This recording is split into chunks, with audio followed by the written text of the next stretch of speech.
రెండు తెలుగు రాష్ట్రాల్లో betting apps అనేది సెన్సేషనల్గా మారింది. ప్రధానంగా ఇన్ఫ్లుయెన్సర్స్ పైన, యాక్టర్స్ పైన కూడా కేసులు నమోదైనాయి. పంజాగుట్టలో 11 మంది మీద కేసులు నమోదైతే, ఏదైతే మియాపూర్లో మాత్రం 25 మెంబర్స్ మీద కేసులు నమోదైంది. ప్రస్తుతం పంజాగుట్ట పోలీస్ స్టేషన్ వద్ద ఒక బాధితుడు బెట్టింగ్ యాప్స్కి నేను బానిస అయిపోయాను, నేను సుమారుగా 80 లక్షల వరకు పోగొట్టుకున్నానంటూ అతను చెప్తున్న పరిస్థితి కనిపిస్తుంది. కంప్లైంట్ ఇవ్వడానికి వచ్చానంటూ చెప్తున్నారు.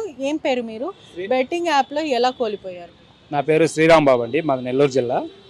నేను ఒక షో ద్వారా ఒక యాప్ని చూశాను. ఆ యాప్ డౌన్లోడ్ చేసుకుని ఆ బెట్టింగ్ ఆడాను మేడం. 2 ఇయర్స్ నుంచి ఆడుతూ ఉన్నాను. వస్తున్నాయి పోతున్నాయి. ఇప్పటి వరకు 80 లక్షల వరకు పోయాను మేడం.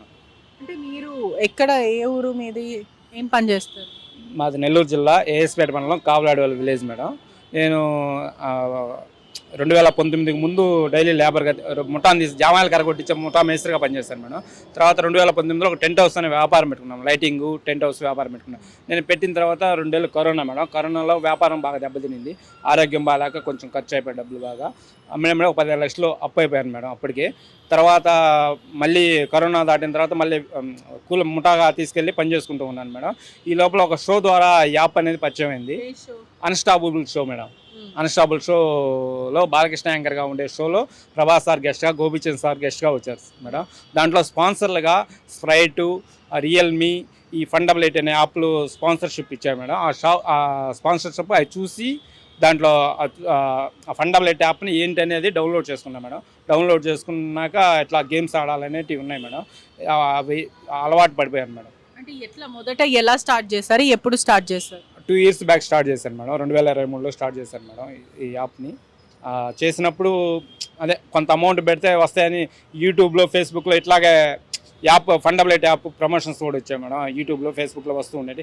క్యాసినో ఉంటుంది, ఇంకోటి విమానం గేమ్ ఉంటుంది, అందరబహార్ ఉంటుంది, రకరకాల గేమ్స్ ఉంటాయి. ఆడండి, గెలుచుకోండి, గిఫ్ట్లు పట్టండి అనేది చూశాను మేడం.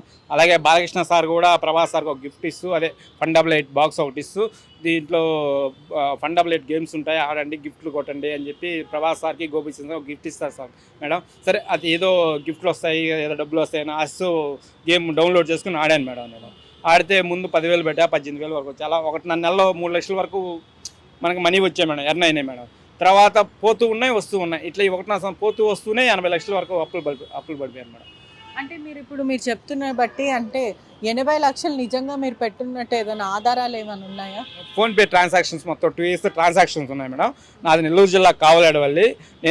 నాకు అప్పులు ఇచ్చిన వాళ్ళందరూ కావలాడవల్ల. ఒకసారి ఎవరైనా మీరు ఎంక్వైరీ చేసుకోవచ్చు మేడం. ఒకసారి ఎవరికైనా కాల్ చేయండి. అంటే పోలీసులు ఏం చెప్తున్నారు? ఇప్పుడు కేసు పెట్టడానికి వచ్చారు కదా, ఏం చెప్తున్నారు? పోలీస్ స్టేషన్కి వచ్చాను మేడం. కేసు పెట్టడానికి వస్తే నీ మీద కేసు కడతారు, నువ్వు కడితే అని ఒక సార్ చెప్పాడు.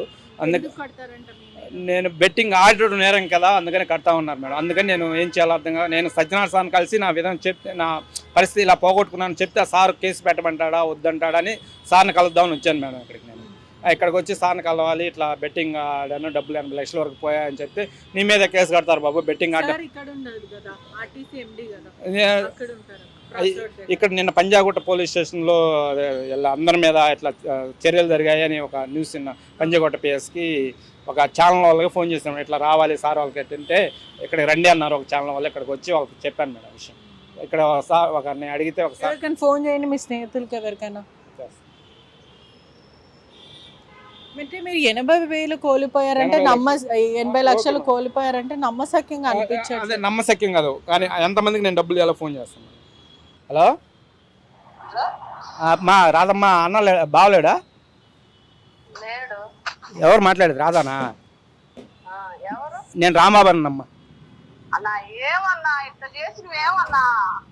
మా డబ్బులు దొరకలేదురమ్మా. అన్న చూడు, నీవు పుణ్యం ఉంటుందన్నా. అల్లాడిపోతున్నా పిల్లోడు నుంచి ల్యాప్టాప్ ఏడ్చిపోయిందన్నా. అదేనమ్మా, అది నేను వేరే ఆ డబ్బులు కోసం తిరుగుతా ఉన్నమ్మా. సరే, ఒక మాట అన్న చెప్దాం, తొందరలో ఇస్తానండి. బావతో మాట్లాడతా. బావతో ఏదో అరసాట్లో సరిపెట్టుకున్నావు అన్న. నీ పుణ్యం ఉంటుంది, నా డబ్బులు మాకు ఇస్తే మేమేమన్నా. అదే మీ డబ్బుల కోసమే తిరుగుతానే ఉన్నామ్మా. చేసేస్తా. బావతో మాట్లాడతా. మీకు ఎంతమ్మా అయ్యాల్సిందే అన్న? ఎంత నీది? ఎలా 2 లక్షలు అన్న అసలు. సరే సరే, మా బావ వచ్చి నాకు ఫోన్ చేయమ్మా. అన్న మాట్లాడన్నా.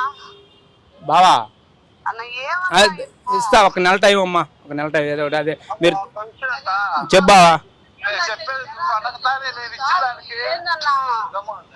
ఇప్పుడు నువ్వు అడుగుతాను ఇచ్చినానికి భలే చేసిన రాంబాబా. సరే ఏం చేద్దాం బా, చదువుకు నీకు ఇచ్చేటప్పుడు ఏం మాట్లాడినాను గుర్తుందా నీకు? ఒక నెల లోపల ఇస్తానని చెప్పి తీసుకున్నా బావా. ఒక సంవత్సరం టైం పెట్టాను, ఒక నెలలో వడ్డీ ఇస్తాను, నెల వడ్డీ ఇస్తాను అని చెప్పి తీసుకున్నా. తీసుకున్నావు కదా, నా పరిస్థితి ఏంటంటే నీకు చెప్పినా, నా పిల్లడు చదువుకి నేను చెప్పిన. సరే సరే నేను నీకు ఒక గంటకి చేస్తా ఉండి బావా, నేను ఒక గంటకి చేస్తా. ఫోన్లో వచ్చా ఎంతమందికి ఇవ్వాలి డబ్బులు అలా? కనీసం ఒక 50 మందికి ఇవ్వాలి మేడం. ఏం చూసుకొని ఇచ్చారు వాళ్ళు మీకు డబ్బులు? నా వయసు 42 సంవత్సరాలమ్మా. నేను ఊళ్ళో పరపుతుందమ్మా. నాకు నేను ఎప్పుడు ఎవరి కాడ తీసుకున్నా అడిగిన టయానికి ఇచ్చేసేవాడిని. ఎప్పుడు ఎవరిని మోసం చేయలేదు. మా పల్లెటూరులో ఎప్పుడు లేదు. నేను దీనికి బానిసే అప్పులు అయ్యాను, కానీ అంతకుముందు ఎప్పుడు నా చేతి కూడా అందరికీ డబ్బులు ఇస్తూ ఎవరికన్నా కావాలన్నా ఇచ్చేవాడిని. నేను ఎవరికన్నా టెంట్ హౌస్ ఉంది నాకు, అట్లా ఇస్తూ తెచ్చుకుంటూ ఉన్నా. దీనికి బానిస అయిపోయినాక అట్లా ఈ 1.5 సంవత్సరంలో జరిగింది ఇదంతా. అంతకుముందు ఎప్పుడు ఎవరికన్నా తీసుకున్నా కానీ అప్పటికప్పుడు ఇచ్చేసేవాడిని. ప్రామిసరీ నోట్ లేకుండా కూడా ₹1,00,000 డబ్బులు కావాలని ఇచ్చేవాళ్ళు. 2 పిల్లలు. మరి ఇప్పుడు ఎలా పోషిస్తున్నారు వీళ్ళని? వాళ్ళకి నేను ఏదో ఒక పని చేసి పిల్లలకి భార్య పిల్లలకి పంపిస్తూ ఉన్నా. మా అత్తగారు ఎలా తీరుస్తారు? అదే ఆలోచిస్తా ఉన్నా. ఏదో ఒకటి చేసి నష్టపోయాము, ఒక చనిపోదామని ప్రయత్నించా. అందరిలాగే నేను ఆలోచించి చేద్దాం. సమస్య కాదు కదా, అంటే పరిష్కారం కాదు కదా. పరిష్కారం కాదనే ఆగున్నామ్మా. ఏదో ఒకటి సంపాదిద్దాము. ఆస్తులు ఉన్నాయేమన్నా? లేవమ్మా. మరి ఏ విధంగా అంత వరకు ఎందుకు వెళ్ళాల్సి వచ్చింది? మీరు ఆ ఎక్స్టెండ్ వరకు ఎందుకు వెళ్ళాల్సి వచ్చింది? తెలియకుండా వెళ్ళిపోతామమ్మా. ఒక్కసారి ఆడిన వాళ్ళు ఇప్పుడు చనిపోయిన వాళ్ళంతా ఒక చిన్ననాటి వ్యసనం కదా. నాకైతే 42 సంవత్సరాల ముందు అలవాటు లేదు, గుట్కా పాను ఏ అలవాట్లేదు, సిగరెట్ ఏ అలవాట్లేదు. కానీ దీనికి ఒక షో ద్వారా బానిస ఏదో ముందు మనకి వచ్చేటట్టు చేశారు కాబట్టి మా అటు రాను పోనుగా ఉండబట్టి ఒక నెలలో వస్తున్నా, ఒక నెలలో పోతున్నా. ఈ అప్పులు మాత్రం చూసుకోవట్లే, ఈ పెరిగిపోయినాయి అప్పులు. అలా అమ్మ. అంటే మొత్తం మీద చూసుకుంటే కూడా ఎవరైతే అప్పులు తీసుకున్నారో వాళ్ళకి కాల్ చేసినప్పటికీ కూడా పిల్లలు ఉన్నారు, డబ్బులు తిరిగి ఇచ్చేసే అని అంటున్నారు. ఇతర మాత్రం నేను బెట్టింగ్ యాప్స్కి వ్యసనముగా మారిపోయింది. దాదాపు 80 లక్షల వరకు నేను అప్పులు చేశాను, 50 మంది వరకు నేను డబ్బులు ఇవ్వాలి కానీ తప్పించుకొని పారిపోతున్నానంటూ ఇతను చెప్పుకుంటూ వస్తున్నారు. అది 80 లక్షల, 80,000, 8 లక్షల అనేది సమస్య కాదు, ఇక్కడ వ్యసనంగా మారిపోయింది. బెట్టింగ్ యాప్ అనేది ఇంటింటికి పాకిపోయింది. ప్రతి ఇంట్లో ఒక బాధితులు ఉన్నారు, ఎంత అతలాకుతలం అవుతున్నారు. చాలామంది చనిపోవాలనుకున్న వాళ్ళు ఉన్నారు, కొంతమంది చనిపోయిన వాళ్ళు కూడా ఉన్నారు. దయచేసి బెట్టింగ్ యాప్స్ ఆడకండి, మీ కుటుంబాన్ని మోటివేట్ చేయండి. అదే కాకుండా తమదైన స్టైల్లో కూడా ప్రభుత్వం పనిచేస్తున్న పరిస్థితి కనిపిస్తుంది. ప్రపంచంలో ఏ మూల ఏ క్షణం ఏం జరుగుతుందో వేగంగా తెలుసుకోవడానికి తొలి వెలుగు వాట్సాప్ ఛానల్ని ఫాలో చేయండి.